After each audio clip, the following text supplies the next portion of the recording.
আমি যখন 12 ক্লাসে ফেল হলাম, আমার বাবা আমার জন্য একজন শিক্ষক নিযুক্ত করলেন।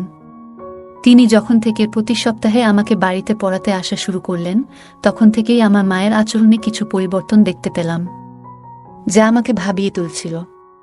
শিক্ষক প্রায় কোনো না কোনো অজুহাতে ঘরের বাইরে যেতেন। একদিন আমি আমার মাকে এবং শিক্ষকের দিকে নজর রাখছিলাম। আমার স্যার আমার মায়ের ঘরে ছিল। তারা অনেক হাসাহাসি করে কথা বলছিল। তারপর যা দেখলাম তাতে অবাক হয়ে গেলাম। একদিন যখন মা কাজের জন্য বাইরে গিয়েছিলেন, আমি বাড়িতে তখন একা ছিলাম। আমি টিউশনের জন্য প্রস্তুতি নিচ্ছিলাম। আমি একটি ছোট ফ্রক পরেছিলাম। সেই পোশাকে আমাকে অনেক সুন্দর লাগছিল। আমি আমার স্যারকে মনে মনে ভালোবাসতাম। যখন টিচার টিউশনে এলেন, তিনি আমাকে বারবার দেখতে লাগলেন। আমার শিক্ষক আমাকে পড়াচ্ছিলেন। হঠাৎ তিনি কিছু সময়ের জন্য আমাকে লক্ষ্য করে তাকালেন, তারপর মৃদু হাসি দিয়ে বললেন, তুমি তো অনেক সুন্দর, তোমার মায়ের মতোই ভালো দেখাচ্ছ। এরপর তিনি আরও বললেন, তোমার মধ্যে সত্যিই কিছু বিশেষ কিছু আছে, যা আমি খুব পছন্দ করি। এই বলে তিনি আমার কাছে এসে বসলেন। তারপর আমি পূজা, 17 বছর বয়সী। ছোটবেলা থেকে আমি কিছুটা শান্তশিষ্ট ও সুন্দর মেয়ে ছিলাম। গায়ের রং ছিল একদমই ফর্সা। আমার জীবনে এমন কিছু ঘটে যাবে আমি কখনো ভাবিনি। কারণ আমাকে টিউশন পড়াতে আসা স্যারের প্রেমে পড়ে যাই। কিন্তু সেই স্যার আমাকে আর মা এর সাথে এমন কিছু ঘটে যা আমরা কখনো ভাবতেও পারিনি। বন্ধুরা, আজকের গল্পটা অনেক বেশি স্পেশাল। আশা করছি তোমাদের ভালো লাগবে। গল্পগুলো ভালো লাগলে ভিডিওটি লাইক, শেয়ার এবং চ্যানেলটি সাবস্ক্রাইব করো। সাধারণত আমি কলেজে যাওয়ার কথা ছিল, কিন্তু 12 ক্লাসের গণিতের কারণে আমার পরীক্ষা ফলাফল খারাপ হয়েছিল। অঙ্কে আমার অনেক দুর্বলতা ছিল, আর তাই আমি সেই বিষয়ে ভালো করতে পারিনি। বাবা কখনো আমার জন্য টাকা দিয়ে সাহায্য করেননি। তার কথা ছিল, তুমি নিজেই পরিশ্রম করো, তবেই তুমি কিছু অর্জন করতে পারবে। কিন্তু বাস্তবতা হলো, আমি শুধু এক বিষয়ে খারাপ ফল করেছি এবং আমাকে সে বিষয়টি পুনরায় পরীক্ষায় বসতে হবে। তবে বাবা আমাকে পুরো বার্ষিক পরীক্ষায় আবার বসতে বললেন, মানে সব বিষয়ে আবার শিখে পরীক্ষা দিতে হবে। গণিত বিশেষ করে আমার জন্য ছিল একটি বড় চ্যালেঞ্জ। বাবা এবার একটু কঠোর সিদ্ধান্ত নিলেন। আগে তিনি আমাকে টিউশনে পাঠাতেন এবং আমি কোচিং ক্লাসেও যেতাম।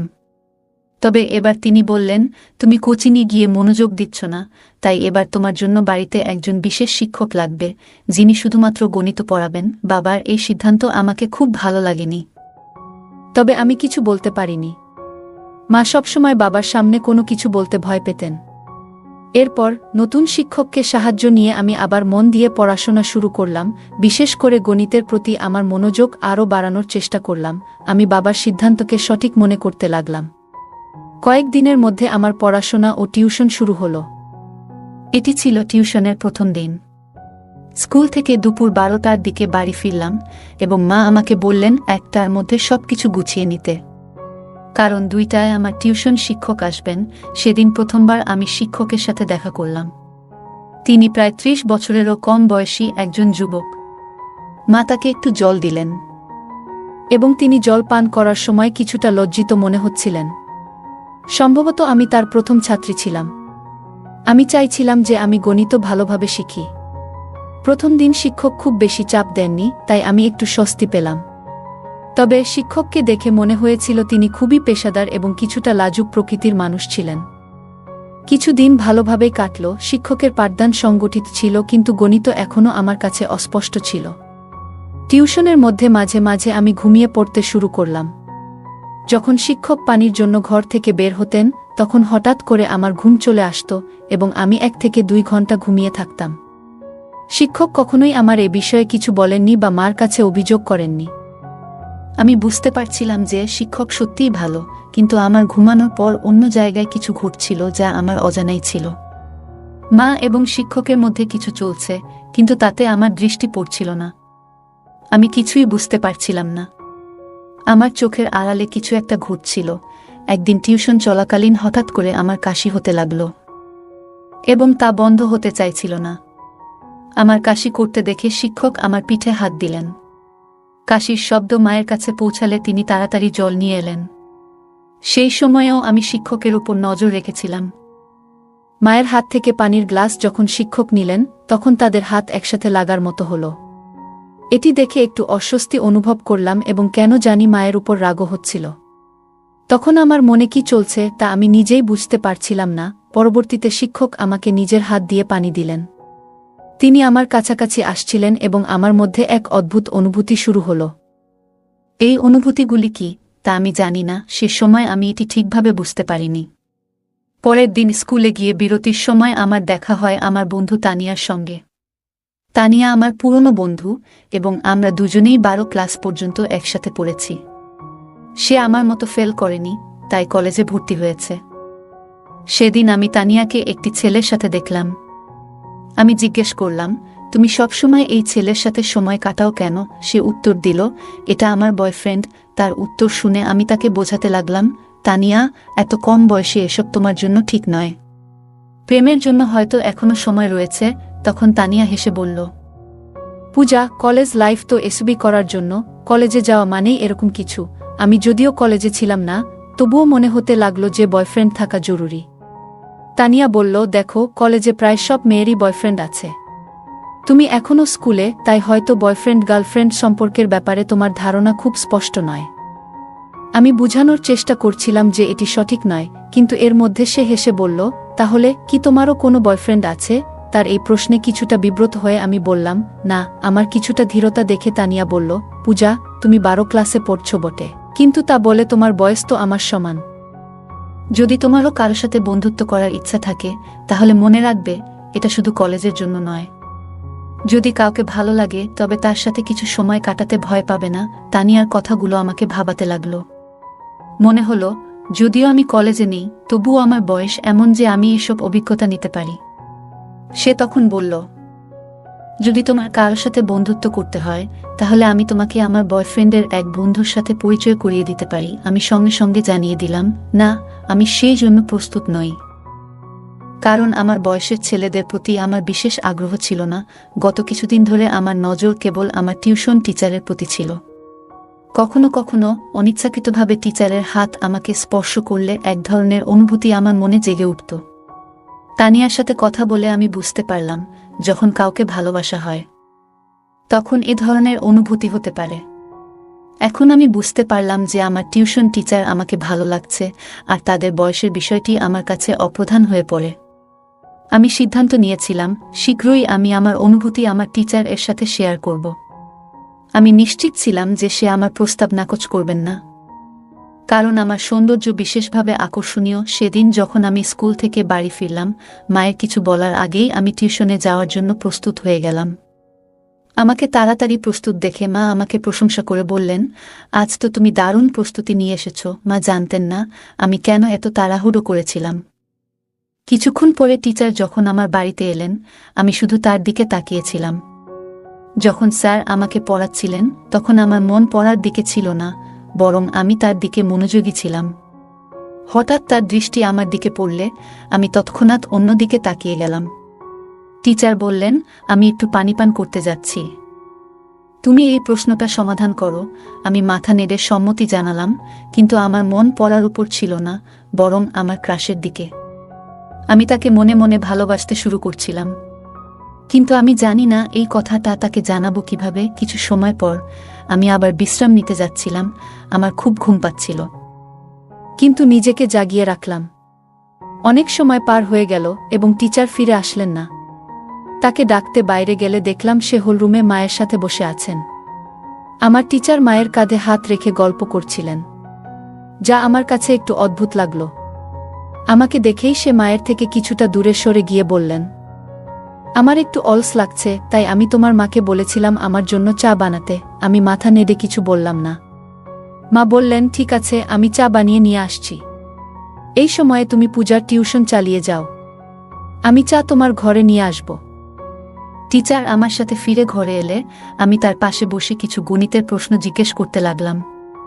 আসলে আমি কিছুই বুঝছিলাম না, কিন্তু ইচ্ছাকৃতভাবে বারবার তার কাছে প্রশ্ন করছিলাম। পড়ানোর সময় টিচার আমাকে একটি সংখ্যা লেখার জন্য বললেন, কিন্তু আমি ভুলবশত সেই সংখ্যা উল্টো লিখে ফেললাম। টিচার ভাবলেন আমি ভালো করে লিখতে পারছি না, তাই তারা আমার হাত ধরলেন এবং আমাকে সঠিকভাবে লিখতে শেখানোর চেষ্টা করলেন। সে যখন আমার হাত ধরেছিল এবং লেখার পদ্ধতি বুঝাচ্ছিলেন, তখন আমার মনে এক অদ্ভুত খুশির অনুভূতি হচ্ছিল। আমার প্রিয় ব্যক্তি আমার খুব কাছাকাছি ছিলেন এবং আমি তার দিকে হাসি মুখে তাকিয়েছিলাম। তখনই মা চা নিয়ে ঘরে এলো।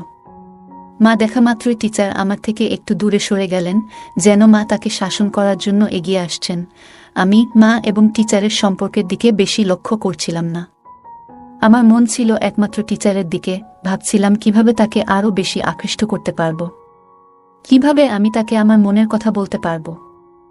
পরের দিন টিউশনের মাঝে টিচার আবার পানি খাওয়ার জন্য বেরিয়ে গেলেন। অনেক সময় হয়ে গেছে, কিন্তু টিচার ফিরে আসছিলেন না। তাকে খুঁজতে আমি ঘর থেকে বেরিয়ে গেলাম। সেই দিন তারা হলরুমে নেই। মনে মনে ভাবতে লাগলাম তারা আবার কোথায় গেল। আমি মায়ের ঘর থেকে কথাবার্তার শব্দ শুনতে পেলাম।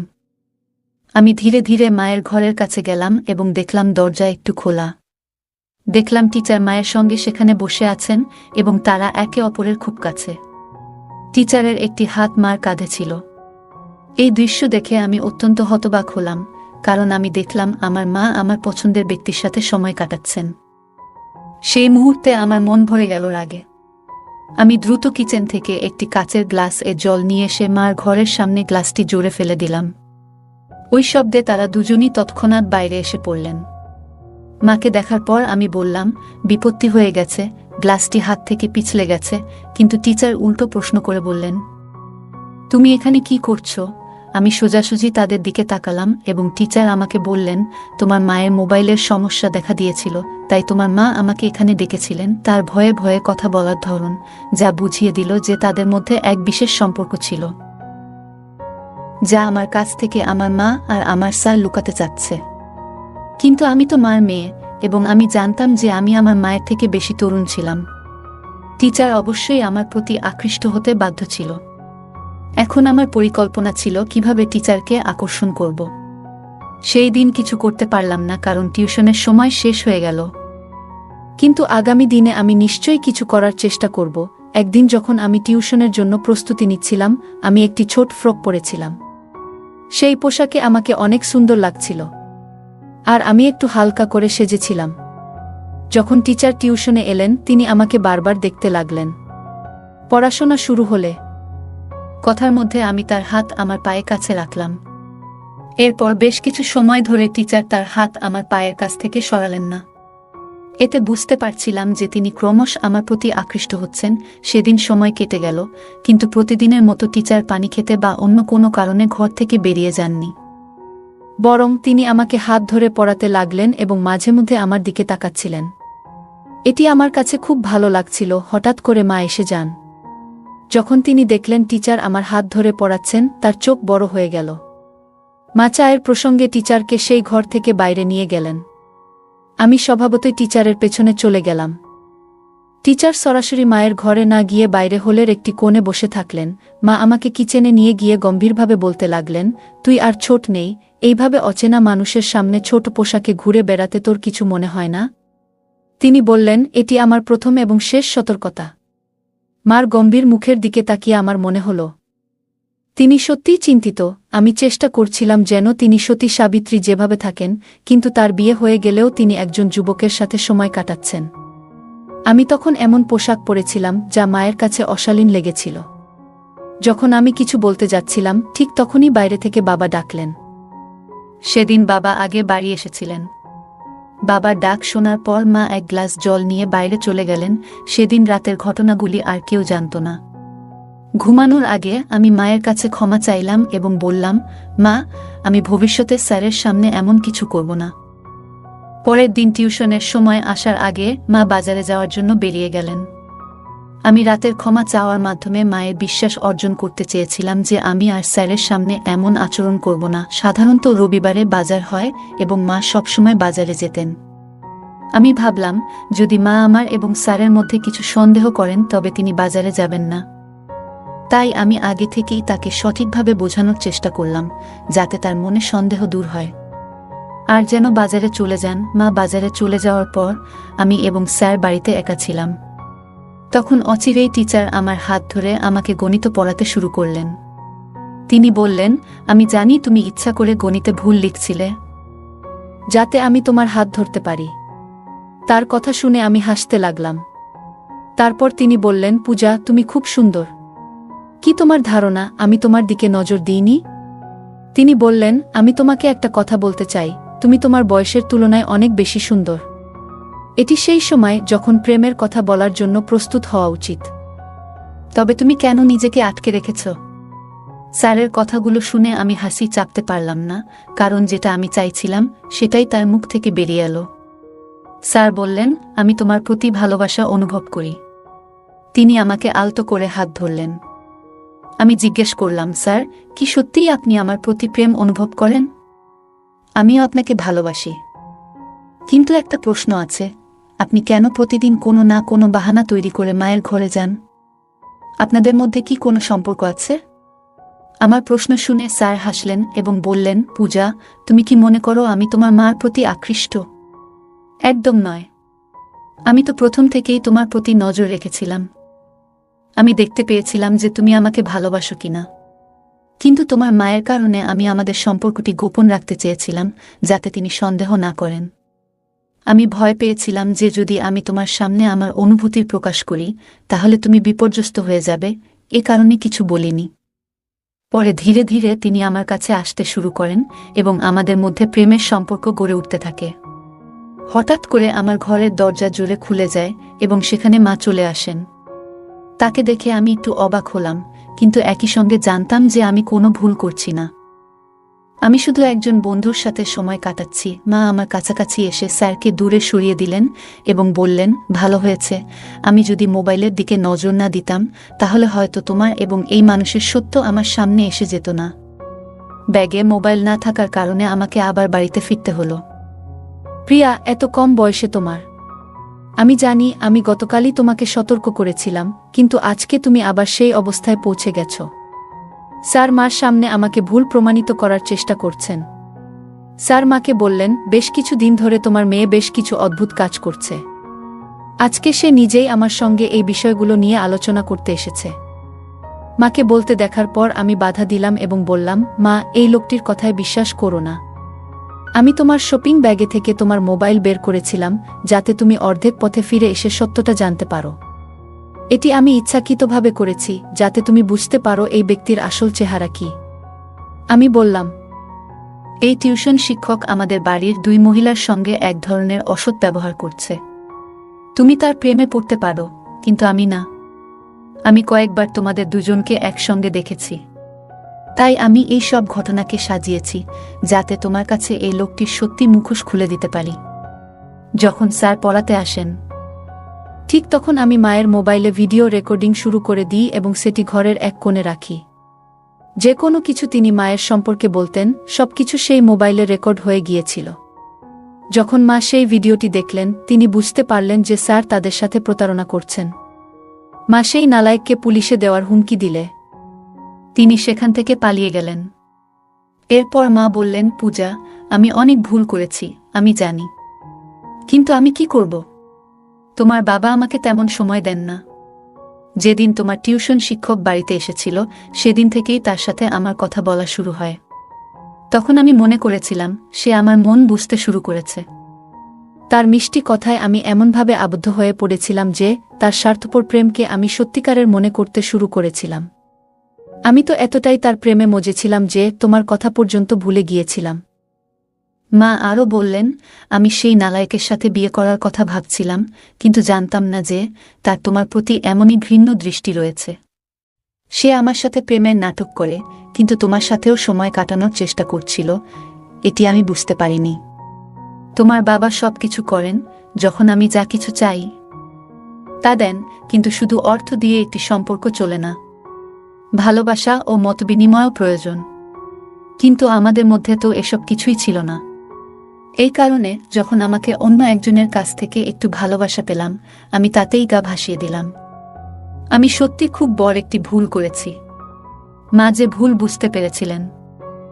আমিও স্যারের প্রেমে পাগল হয়ে পড়ছিলাম, কারণ আমার বন্ধুরা তানিয়া আমাকে নেতিবাচক বিষয়গুলো সম্পর্কে ভালোভাবে শিক্ষা দিয়েছিল। তানিয়া আমাকে প্রেমের প্রকৃতি সম্পর্কে জানিয়েছিল। কিছুদিন পর সে আমাকে তার ব্রেকআপের গল্প শুনিয়েছিল, যেখানে তার আগের প্রেমিক মিষ্টি কথাবার্তার মাধ্যমে তার কাছে নেতিবাচক আচরণ করেছে এবং পরে সমস্ত সম্পর্ক ছিন্ন করে ফেলে। যে মেয়ে আমাকে প্রেমের অর্থ বোঝালো, সেই মেয়ে আমাকে প্রেম এবং প্রতারণার মধ্যে পার্থক্য বোঝাতে সাহায্য করেছিল। তানিয়া যা জানিয়েছিল তা শুনে আমি সতর্ক হয়ে উঠলাম, এবং এই কারণে আমি মা এবং নিজেকে ওই নালাজক টিউটরের নজর থেকে রক্ষা করতে পারলাম। ওই ঘটনায় মা আমার সঙ্গে প্রতিজ্ঞা করেছিলেন যে তিনি আর কাউকেই তার অনুভূতি শেয়ার করবেন না। আমিও ঠিক করেছি যে আমি কাউকে অপ্রয়োজনীয় বিষয়গুলোতে জড়িয়ে পড়ব না। আমি মনোযোগ দিয়ে পড়াশোনা করব এবং বাবার স্বপ্ন পূরণ করব।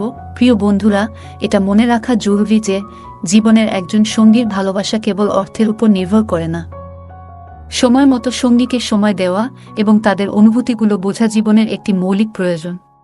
প্রত্যেক সঙ্গীকে এটি বুঝতে হবে, নইলে যদি হঠাৎ কোনো তৃতীয় ব্যক্তির সামনে আপনার অনুভূতি প্রকাশ করেন, তাহলে ওই ব্যক্তি এটি সুবর্ণ সুযোগ হিসেবে নিতে পারে। ভালোবাসা পাওয়ার জন্য কিছু কথা বলাটা গুরুত্বপূর্ণ, কিন্তু এটি কোনো যুদ্ধ নয়, বরং সঙ্গীর প্রতি সত্যিকারের ভালোবাসা। যে কোনো পরিস্থিতিতেই ভালোবাসা তাদের কাছেই প্রকাশ করতে হয়। জীবনে অনেক সময় আমরা সহজে মানুষের কথায় বিশ্বাস করে ফেলি, কিন্তু গুরুত্বপূর্ণ যে আমরা সব সময় সতর্ক থাকতে পারি। যে ব্যক্তি আমাদের খুব কাছে আসতে চায়, তার উদ্দেশ্য কি তা বোঝা অত্যন্ত জরুরি। ভালোবাসা শুধু মিষ্টি কথায় বা বাহ্যিক আচরণে নয়, বরং এটি ভিত্তি করে একে অপরের প্রতি বিশ্বাস, শ্রদ্ধা এবং আন্তরিকতার উপর। ভালোবাসা কখনো প্রতারণার মতো হতে পারে না, আর সম্পর্কের মধ্যে সৎ ও খোলামেলা থাকা উচিত। যে কোনো পরিস্থিতিতেই নিজের সম্মান এবং আত্মমর্যাদা রক্ষা করা অত্যন্ত গুরুত্বপূর্ণ। কখনো এমন কোনো পরিস্থিতি তৈরি হলে যেখানে আমাদের সম্মান বা নিরাপত্তা হুমকির মুখে পড়বে, তখন তা থেকে বের হয়ে আসতে হবে। এখানে স্যারের আচরণ ছিল প্রতারণামূলক, তবে মা প্রথমে তা বুঝতে পারেননি। গল্পটি আমাদের শেখায় প্রেম এবং সম্পর্কের মধ্যে স্পষ্ট পার্থক্য থাকা উচিত। ভালোবাসা কখনো কারো দুর্বলতা বা অপব্যবহার করে না, তা একে অপরের সম্মান ও সহযোগিতায় ভিত্তি করে গড়ে ওঠে। কখনো যদি কোনো সম্পর্কের মধ্যে একপাক্ষিক বা একতরফা কিছু ঘটে, তবে সেটি প্রেম নয়, বরং প্রতারণা। গল্পের শেষে মা ও পূজা একসঙ্গে সিদ্ধান্ত নিয়েছিল যে তারা আর কাউকেই নিজেদের জীবনে সময় দিতে বা তাদের অনুভূতিতে জায়গা দিতে চাইবে না, যারা তাদের নিরাপত্তা বা মনের শান্তিকে ক্ষতিগ্রস্ত করতে পারে। এই সিদ্ধান্ত তাদের জীবনে ইতিবাচক পরিবর্তন আনতে সাহায্য করেছিল। নেতিবাচক পরিস্থিতি থেকেই মানুষ অনেক কিছু শিখে এবং তার থেকে উপযুক্ত সিদ্ধান্ত নিয়ে নিজেদের জীবনকে সুন্দর করে তুলতে পারে। বন্ধুরা, যদি এই গল্পটি ভালো লেগে থাকে, তাহলে দয়া করে ভিডিওটি লাইক করুন এবং আমাদের চ্যানেলটি সাবস্ক্রাইব করুন। পাশে থাকা বেল আইকনটি প্রেস করুন, যাতে করে আমরা যখনই নতুন ভিডিও আপলোড করি, তার নোটিফিকেশন সবার আগে আপনার কাছে পৌঁছে যায়। ধন্যবাদ। দেখা হবে আমাদের পরবর্তী ভিডিওতে।